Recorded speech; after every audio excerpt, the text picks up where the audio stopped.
నమస్కారం, welcome to I dream. నేను మీ విజేత. ప్రస్తుతం మనతో పాటు ఉన్నారు ప్రముఖ ఆధ్యాత్మికవేత్త డాక్టర్ అనంతలక్ష్మి అమ్మగారు. ఇప్పుడు అమ్మతో మాట్లాడి మన సందేహాలన్నింటినీ నివృత్తి చేసుకుందాం, మరిన్ని మంచి మంచి విషయాలు అడిగి తెలుసుకుందాం. అమ్మ నమస్కారం. అమ్మ నమస్తే అమ్మ. అమ్మ, భార్యాభర్తలు దాంపత్యం తర్వాత నిజంగా ఏమైనా నియమాలు ఉంటాయా పాటించాల్సినవి? చాలామంది ఆ తర్వాత వెంటనే బెడ్షీట్లు మార్చుకోవాలి, ఇల్లంతా శుభ్రపరచుకోవాలి, రకరకాల సందేహాలు ఉంటుంటాయమ్మా. అసలు నిజంగా ఎటువంటి నియమాలు పాటించాల్సి ఉంటుందమ్మా ఆ తర్వాత? వారు గనక ధర్మబద్ధంగా పెళ్లి చేసుకున్న భార్యాభర్తలైతే అది చాలా పవిత్రమైన కార్యమే గనక దానికి ఏమి అంతగా ఇల్లంతా శుభ్రం చేసుకోవాల్సిన పనేం లేదు. ఒకటి మంచి పనే కదా, రాబోయే తరాలని తయారు చేసేటటువంటి ఒక పవిత్రమైనటువంటి కార్యం అది. అది అందుకే ముందరే చెప్పారు, ధర్మబద్ధంగా వివాహం చేసుకున్న భార్యాభర్తలైతే అని. కాకపోతే దానంత చెత్త పని ఇంకోట్లేదు, అంతే కదా. అవునమ్మా. అలాంటిది దానికోసం ప్రత్యేకంగా దుప్పట్లవి మార్చాలా అంటే పరిస్థితులను బట్టి. ఎట్లాంటి పరిస్థితులు అంటే అందరూ వచ్చి మంచాల మీద కూర్చునేవాళ్ళు అలాంటివి ఉంటే ఇంకోళ్ళు దాని మీద కూర్చోకూడదు గనక ఆ మంచం మీద దుప్పట్లు మార్చుకోవాలి. ఎవరి మంచం మీద వాళ్లే ఉండడం, ఇతరుల మంచాల మీద కూర్చోకూడదు అనే సంస్కారం ఉన్నటువంటి వాళ్ళు ఉన్న చోట ఈ దుప్పట్లు మార్చాల్సినటువంటి అవసరం లేదు. మామూలుగా 4 రోజులకో 5 రోజులకో మార్చుకుంటాం కదా, అంతవరకు సరిపోతుంది. అంతేగాని ఇల్లు కడుక్కోవడం, అవన్నీ బెడ్షీట్స్ మార్చేయడం, ఇలాంటివన్నీ చేయాల్సినటువంటి పని ఏమీ లేదు, ధర్మంగా అయినట్టయితే. తర్వాత ఈ మంచం మీదే పిల్లలు వచ్చి పడుకుంటారు, ఫ్రెండ్స్ వచ్చి ఈ మంచాల మీదే కూర్చుంటారు. ఇప్పుడు అదొక ఫ్యాషన్ అయిపోయింది కదా, పూర్వం ఉండేది కదా అది. అలాంటి ఉన్నప్పుడు మాత్రం మార్చుకోవాలి, లేకపోతే అక్కర్లేదమ్మా. తర్వాత ఆడవాళ్ళు తల స్నానం చెయ్యాలి, అలాంటివి ఏం లేవు. ముత్తైదువైనటువంటి స్త్రీ ఎప్పుడు పడితే అప్పుడు తల స్నానం చెయ్యకూడదు. ఎప్పుడు చేసినా అభ్యంగన స్నానమే చెయ్యాలి. అభ్యంగన స్నానం అంటే తలకి నూనె పెట్టుకుని కుంకుడుకాయో షీకాయో షాంపూనో పెట్టుకుని ఆ తలకున్న జిడ్డు వదిలించుకునే అభ్యంగన స్నానం చెయ్యాలి తప్ప ఊరికే టపీమని ఇట్లా నెత్తి నీళ్లు పోసుకోవడం అన్నది ముత్తైదువ భర్త జీవించి ఉన్న స్త్రీ చెయ్యకూడదు. అది చాలా అశుభం. అమ్మ, మరి ఇప్పుడు అలా మార్చాలి అయితే పురుషులు మాత్రం తప్పనిసరిగా తల స్నానం చేయాలి. ప్రతినిత్యం చేయాలమ్మా పురుషులు? ప్రతినిత్యం చేయాలి. అసలు మామూలుగా చేసేవాళ్ళు పూర్వం, అలా చేయకపోయినా నా జుట్టు పాడవుతుంది అనుకునేటటువంటి వాళ్ళు ఉన్నా ఈ సందర్భంలో మాత్రం తప్పనిసరిగా చేయాలి. ఓకే అమ్మా, అంటే ధర్మబద్ధంగా పెళ్ళైన భార్యాభర్తలు అయితే మార్చాల్సిన అవసరమే లేదని చెప్పారు. ప్రతినిత్యం ఇంట్లో దీపారాధన చేసే అలవాటు ఉన్న వాళ్ళు ఉంటారు. ఇలా మార్చకుండా ఉన్నప్పుడు ఇంట్లో దీపారాధన చేయడం బెడ్రూమ్ లో కదమ్మా. బెడ్రూమ్ పక్క మంచం ఎక్కడ ఉంటుంది, పడగదిలో ఉంటుంది, వంటింట్లో ఉండదు. అంచేత అలాంటిది ఏం లేదు, తప్పేమీ లేదు. ఆడవాళ్ళు మాత్రం తల స్నానం చేయక్కర్లా. మగవాళ్ళు మాత్రం దీపం పెట్టాలన్నా పూజ చేయాలన్నా ఏం చేయాలన్నా తల స్నానం చేయాలి. ఓకే, తప్పనిసరిగా. అంటే ఆడవాళ్ళకి తప్పేమీ లేదు, స్నానం చేయాలి. ఓన్లీ స్నానం. ఎట్లాగో రాత్రి పడుకున్న బట్టలతో వంటింటోకే వెళ్ళాం సాధారణంగా. అవునమ్మా కదా. ఈ రోజుల్లో అయితే కుక్కర్ పెట్టి పళ్ళు తోముకునే వాళ్ళు ఉన్నారు అనుకోమ్మ, చాలా మంది. అట్లా కాకుండా చాలా వరకు ఇప్పటికీ కాఫీ వరకు పాచి బట్టలతో అలౌ చేస్తున్నారు, కాఫీ టీలు. అంతే. తర్వాత వంట దగ్గరికి వచ్చేటప్పటికి సాధారణంగా 190% మంది ఇంకా వంట చేయడం మాత్రం రాత్రి పడుకున్న బట్టలతో చెయ్యటం లేదు.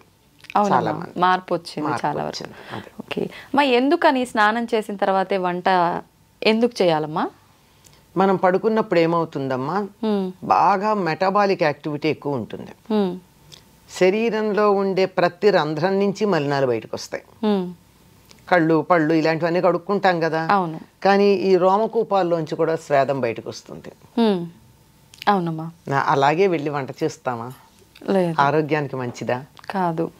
అది చెప్తారు, ఎక్కువగా మనిషికి చెమట పట్టేది రాత్రి పడుకున్నప్పుడే, చాలా పడుతుంది. అందుకే ఒక్కళ్ళు మంచం మీద పడుకున్నట్టయితే మార్క్స్ ఉంటాయి వాళ్ళు పడుకున్న మార్క్ లాగా కనపడుతుంది. అవునమ్మా. అంటే ఈ మధ్య కాలంలో పడుకునేటప్పుడు కొంచెం వస్త్రాలు తక్కువగా వేసుకుని పడుకునే అలవాటు వచ్చింది, అందువల్ల మార్క్ కనపడుతూనే ఉంటుంది, అందువల్లే అలా పడుకోకూడదని కూడా చెప్తారు. తర్వాత ఇలా దుప్పటి దులిపామంటే పంచం మీద ఉన్న దుప్పటి కనీసం ఇంతన్నా దుమ్ము వస్తుంది. దుమ్ము ఏమిటంటే మన శరీరంలో నుంచి ఊడిపడినటువంటి పైన ఉన్నటువంటి సెల్స్ అన్ని డెడ్ సెల్స్.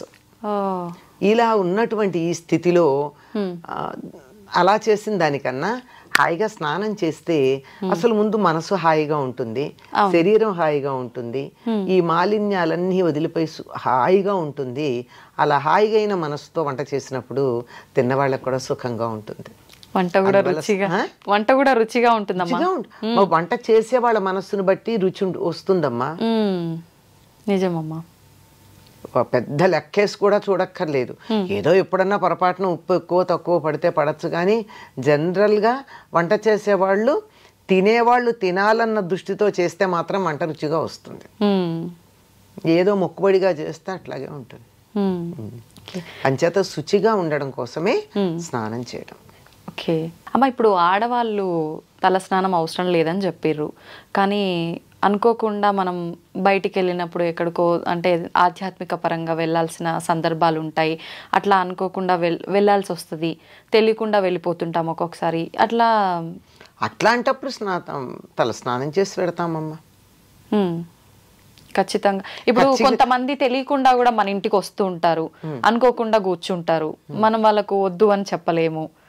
అంటే వాళ్ళు అశుచిగా ఉన్న వాళ్ళని మీ ఉద్దేశం, అంతే కదా? అట్లాంటప్పుడమ్మా, అందుకేనమ్మా ఇళ్లల్లో పూర్వకాలం కుషన్స్ ఉన్న సోఫాలు వేసేవాళ్ళు కాదు. కొయ్య కుర్చీలకి ఏం తప్పే ఉంది, ప్లాస్టిక్ వచ్చి పెడతారు, అంతే అయిపోతుంది. ప్లాస్టిక్ చెక్కకు వీటికి తప్పు ఉండదా అమ్మా? దే ఆర్ నాట్ కండక్టర్స్ కదా. ఓకే. అంచేత వాటిని మనం తుడుచుకున్న నీళ్ళు వేసి కడిగినా ఏం అవ్వవు. అంచేత వాళ్ళు వచ్చి వెళ్ళిన తర్వాత మనకేం సమస్య లేదు. మనకి తెలిస్తే కాస్త పసుపు నీళ్ళు చల్లుకుంటాం వాటి మీద, లేకపోతే మనం చేయగలిగింది ఏం లేదు. అది వాళ్ళకు ఉండాలి, ఎవరికి వాళ్ళు. పైగా మనం పూజలును పారాయణలు జపాలు లాంటివి కుషన్స్ ఉన్న వాటిల్లో కూర్చొని చేయకూడదని చెప్పడానికి కలిగిన కారణం అదే. ఓకే. ఎక్కడ పడితే అక్కడ చేయం కదమ్మా, పారాయణ చేస్తున్నాం, ఏదో రకరకాల పారాయణలు చేస్తున్నారు కదా ఈ మధ్య. ఆ చేసేటటువంటి పారాయణ చేసేటప్పుడు మనం శుచిగా ఉతికారేసినటువంటి వస్త్రం కట్టుకుని అంతే, అంతకు చాలమ్మా. మడి అంటే పూర్వకాలం లాగా తడి బట్టలతో ఆరేసుకుని తడి బట్టతో వెయిట్ చేసి అది ఎండాక తెచ్చుకుని కట్టుకుని అట్లా అక్కర్లేదు. మనం ఆరేసుకున్నటువంటి చక్కగా శుచిగా ఉతికి ఆరేసుకున్నటువంటి వస్త్రం కట్టుకుని చేసుకోవచ్చు.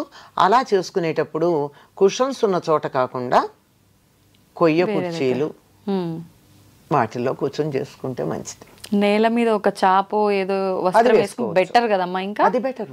అంటే కూర్చోలేరేమని భయానికి చెప్తున్నా. నేనైతే పీట మీద సౌకర్యం కల్పిస్తున్నారు. నేను పీట మీద కూర్చొని చేసుకుంటా పూజ గాని పారాయణలు గాని. కూర్చోగలిగితే దానంత ఉత్తమం లేదు. పైగా అలా కూర్చున్నట్టయితే బాస్పెట్ వేసి కూర్చున్నట్టయితే ఆరోగ్యానికి కూడా మంచిది. సంతోషం అమ్మా. నిజంగా అసలు ఎలా అడగాలి ఈ క్వశ్చన్ అని కూడా ఆలోచించాను. నిజంగా రావాల్సిన ఇన్ఫర్మేషన్ అయితే అంత వచ్చేసిందమ్మా. ధన్యవాదాలు. నమస్తే అమ్మా.